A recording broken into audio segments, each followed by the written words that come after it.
What we have to understand about developing ourselves and getting better is that it doesn't take brilliance, and it doesn't take a lot of time, and it doesn't even take a lot of effort, but it must be intentional. That's the word I want to implant in your mind for a moment. The fact that you don't get better automatically, you only get better because you intentionally make a decision to get better. And here's my word for you today on Men with Maxwell. Here's how this works. You have to go from being a person of good intentions to a person of good actions. That's the great separator. To develop yourself, you've got to get out of the intending world and get into the doing world. In fact, your good intentions are good intentions, but they're worthless. Totally worthless. The most overrated phrase in the world is good intentions. You're either committed to mediocrity or you're committed to greatness.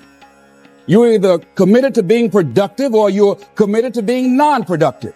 You're committed to being happy or you're committed to being unhappy.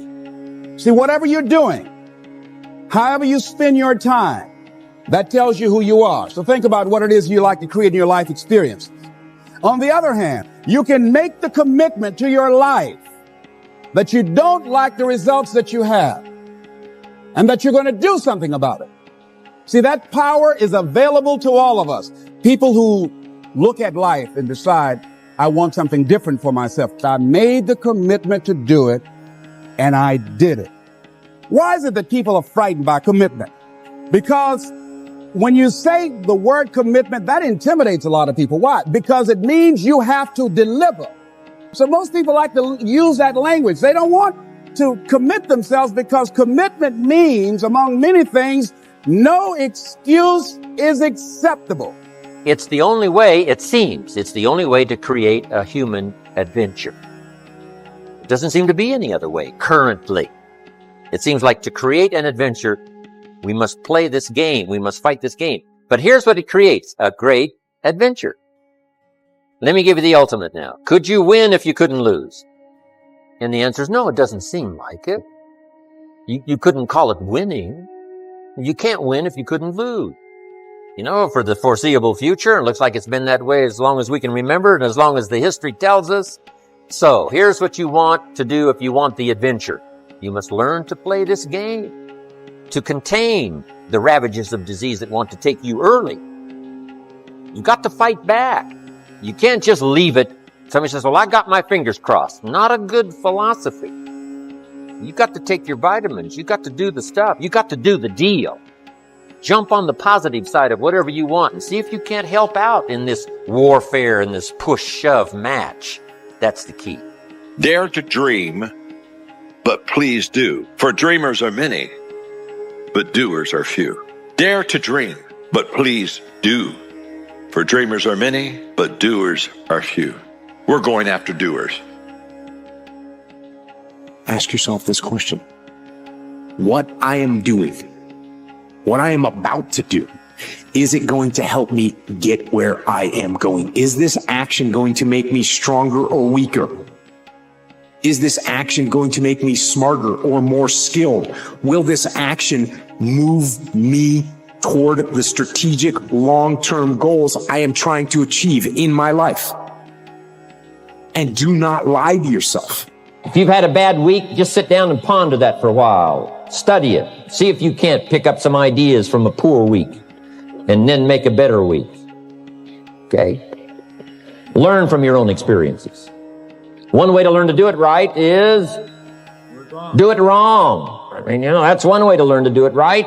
Do it wrong. Now, the key is don't let it take too long. If you've done it wrong for a year, we suggest that's long enough. You don't need another year just to prove a point. No, 1 year is enough. Learn from your own experience. I don't care how hard you fall. I don't care if nobody don't believe in you. It only takes you believing in yourself to get this thing done. And listen to me, it ain't failure if you learn from it, baby. So if you fall on your back so you can look up. Because if you can look up, then you can get up. I dare you to take a little pain. I dare you. At the end of pain is success. You're never, ever, ever, ever going to feel like doing the things you need to do in order to have what you want. You're always going to need to push yourself. You're always going to need to parent yourself. So what is the net advice on this? What is the bottom line? The bottom line is no one's coming. No one. No one's coming to push you. No one's coming to tell you to turn the TV off. No one's coming to tell you to get out the door and exercise.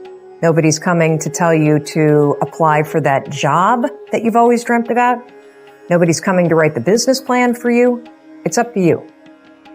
And because you're only ever going to do the things that you feel like doing right now or that feel good right now, unless you understand that you've got to parent yourself, you got to push yourself, you're not going to make your dreams come true. You're just not.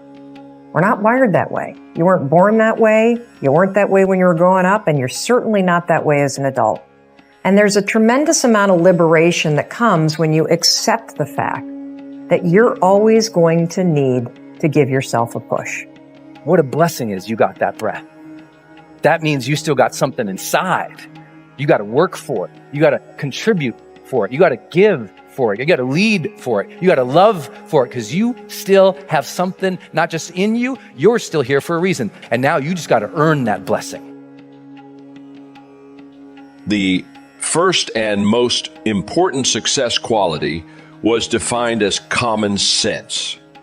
It is said that the average person has an enormous amount of common sense because he or she hasn't used any of it yet. Common sense seems to be something that a person accumulates as the result of experience over a long period of time. Common sense was defined by the participants in this survey as the ability to cut to the core of a matter, to recognize and deal with the essential elements of a problem or a situation rather than getting sidetracked by smaller issues or symptoms. Another definition of common sense was the ability to learn from experience, and then to apply those lessons to subsequent experiences. Common sense was seen as a core quality that enabled a person to become increasingly more effective over time. Perhaps another word for common sense is wisdom. Aristotle once defined wisdom as an equal combination of experience plus reflection. He suggested that you need to, first, have the experience, and second, take an equal amount of time to think about what happened to you and what you could learn from it. You are far, far wiser than you know. In fact, based on your experience, you probably have the ability to be far more effective than you are just by applying what you have already learned. The problem for most people is that they simply do not take enough time for reflection. They do not take the time to sit, write, think, and dialogue with others about their experiences. Socrates once said that we only learn something by dialoguing about it.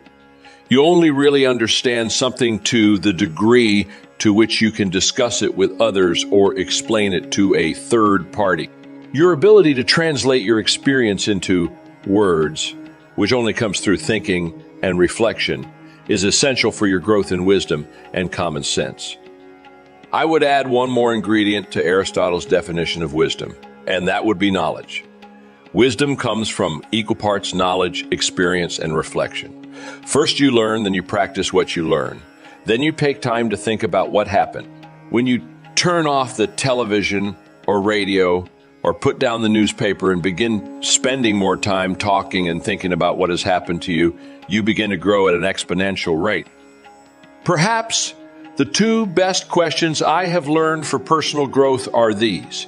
After every experience, successful or unsuccessful, stop and do an instant replay of the experience, preferably on paper. And ask yourself first, what did I do, right? And second, what would I do differently? If you take a piece of paper and write at the top of the page, what did I do right? And then write down every single part of the experience that you did correctly. You will be accelerating your development of common sense by analyzing your immediate past performance like football players do on video.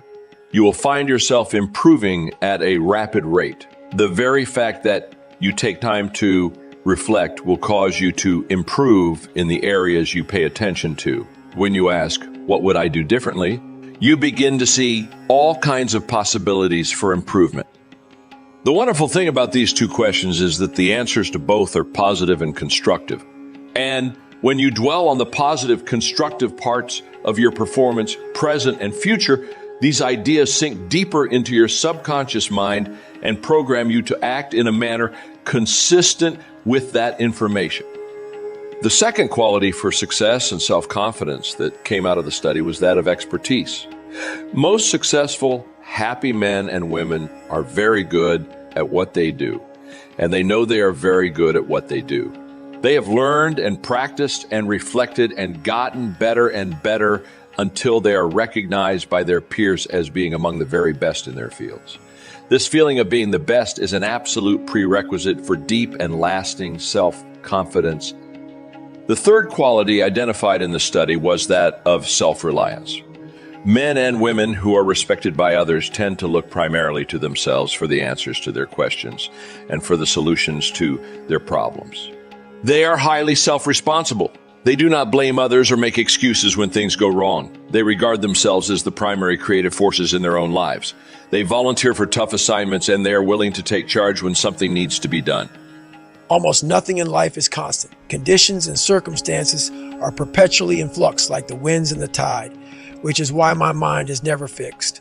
I tack and adjust, forever searching for my new 100%. Age, health, and the responsibilities we carry can be limiting. That doesn't mean we should give in to those limitations or use them as excuses to let ourselves or our dreams go. But we can acknowledge them as long as we are committed to finding out what we can still do given those limits, whether they be temporary or indefinite, and maximizing that. Every day, thousands of people wake up to a life defined by newfound limitations that are difficult to accept. Maybe they've been diagnosed with a terminal disease or suffered a spinal injury. Could be they lost a limb or are suffering from PTS. More often, the shifting circumstances are not nearly so dire.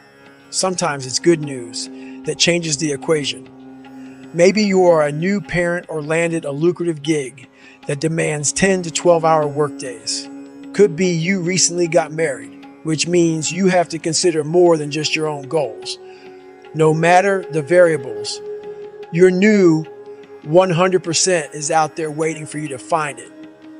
The thing is, most people don't want to, because whenever you're trying to find your new anything, it means you're not who you used to be, and that can be depressing enough to give up the search.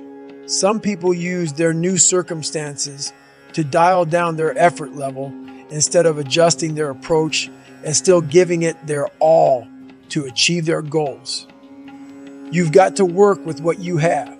I couldn't run a ruck, but that didn't mean I was out of the fight. No matter what you are dealing with, your goal should be to maximize the resources and capabilities you do have. If you've suffered a freak injury or received a diagnosis that changes everything, what does your new maximum effort level look like? A lot of people bide their time and wait to see what happens next, but a year or two later, they find they are still waiting. With every unfortunate turn in life, no matter how heavy the weight, you have to be committed to pushing back against that pressure with effort. No matter your age, abilities, disabilities, or responsibilities, we must all stay committed to finding our new benchmarks. Because not only does that keep your mind engaged and your demons at bay, you actually might achieve things the old you never could have conceived.